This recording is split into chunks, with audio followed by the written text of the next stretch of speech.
আসসালামু আলাইকুম, কি অবস্থা জুটপালা, কেমন আছো?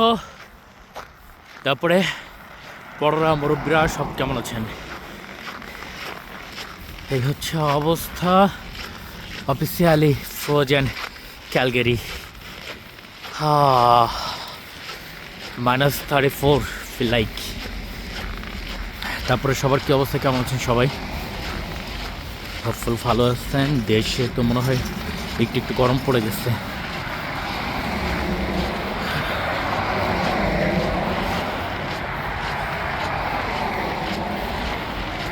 ওকে, ঠান্ডায় হাত বাইরে রাখা যাচ্ছে না।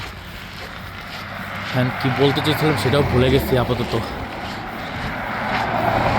যাই হোক, সবাই ভালো থাকবেন, সুস্থ থাকবেন, সুন্দর থাকবেন। সবার জন্য শুভকামনা রইল। আমার জন্য দোয়া করবেন। দোয়ায় মানুষের ভাগ্য পরিবর্তন হয়ে যায়। সবাই ভালো থাকবেন। আল্লাহ হাফেজ।